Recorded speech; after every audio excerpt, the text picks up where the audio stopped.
जिल्हा परिषद पंचायत समितीच्या निवडणुका कधीही घोषित होऊ शकतात. या पार्श्वभूमीवर मंजूर करून आणलेली विकास कामे आचारसंहितांमध्ये उद्घाटन अडकू नये यासाठी सर्वजण प्रयत्न करत आहेत.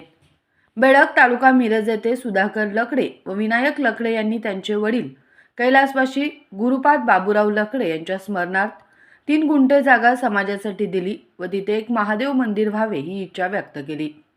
या जागेतच सुजितभाऊ लकडे यांनी जयश्री वहिनी मदनभाऊ पाटील यांच्या जिल्हा नियोजन आयोगच्या फंडातून निधी मंजूर करून लकडे प्लॉटमध्ये विविध सोयीसुविधा करण्याच्या कामाचे उद्घाटन आज वहिनींच्या हस्ते करण्यात आले.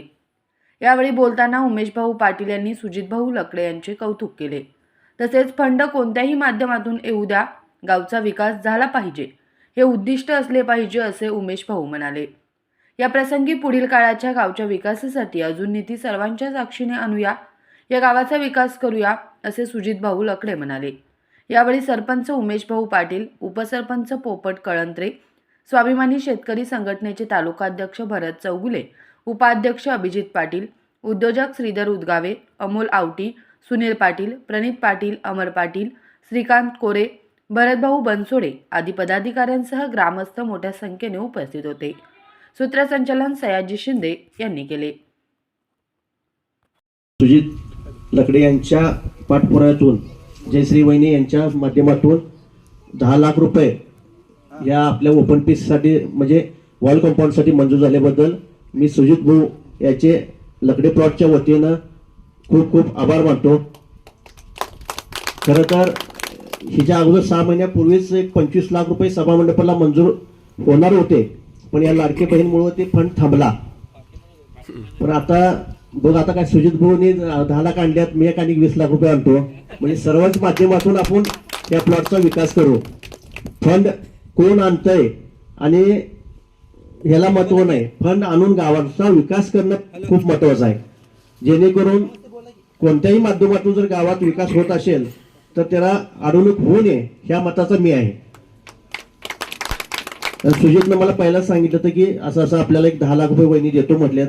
मग ह्यासाठी आपण ओपन पीस मध्ये वॉल कंपाऊंड करूया, कारण त्या माध्यमातून वॉल म्हणजे सभामंडप होत नव्हतं. कारण 10 लाखाचं सभामंडप थोडं लहान होतंय, एक 20 लाख रुपये तर सभामंडपला पाहिजेत. त्यामुळं सोयी सुविधा म्हणजे साईडचं जर स्वच्छता राहिली तर सभामंडपला घेता येते. सुरुवातीला आपण हॉल म्हणजे वॉलचं कंपाऊंड करू म्हटलं, मग नंतर आपण सभामंडप करू. आता वहिनीने सुद्धा सांगितल्यात सभामंडप देतो, भाऊनी सांगितलं सभामंडप, कोणाचा पहिला फंड येतो ते आपण करून घेऊ. त्यामुळे काय इथं काय विकास कोणत्याही माध्यमातून आला, कोणाच्या नेत्यांच्या माध्यमातून आला तर काय अडचण नाही, गावचा विकास होतोय, त्यामुळं काही विषय नाही. आणि असंच सुजित भाऊंना मी शुभेच्छा देतो. बेडक गावात जास्तीत जास्त फंड आणावा त्याने वहिनींच्या मार्फत. आणि धन्यवाद. मंदिर व्हावं ही त्यांची इच्छा होती. अकस्मात त्यांचं निधन झालं, अनेक गोष्टी राहिल्या. उमेशबाबूची चर्चा करून विनायक लकडे आणि आपले पप्पूदादांनी त्यांची जागा त्यांच्या नावावरची परवा 7-8 महिन्यापूर्वीच ग्रामपंचायतला वर्ग केली. आणि वर्ग केल्यानंतर भाऊंचा विषय आमचा झाला.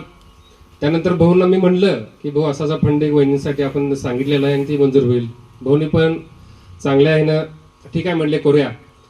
आणि सगळ्यात महत्त्वाचं मी विनोदादा आणि पप्पूदादा, आमच्यात पप्पूदादा आले नेताच, यांचं खरखर धन्यवाद पण मानतो एक भाऊ म्हणून आणि सामाजिक कार्यकर्ता म्हणून त्यांचा आम्ही सर्वजण ऋणी पण राहतो. कारण की त्यांनी दिलेला शब्द हा शेवटपर्यंत पाळला. आज भाऊ म्हणायला गेलं तर शब्द पाळणारे कमी झाले, पण शब्द जुन्या माणसांनी दिलेला पाळून इथून पुढे कसं राहायचं एक उदाहरण म्हणजे विनायक लकडे या आणि पप्पूदादा आमचे आहेत असं मला वाटतंय. एवढं बोलून मी थांबतो. धन्यवाद.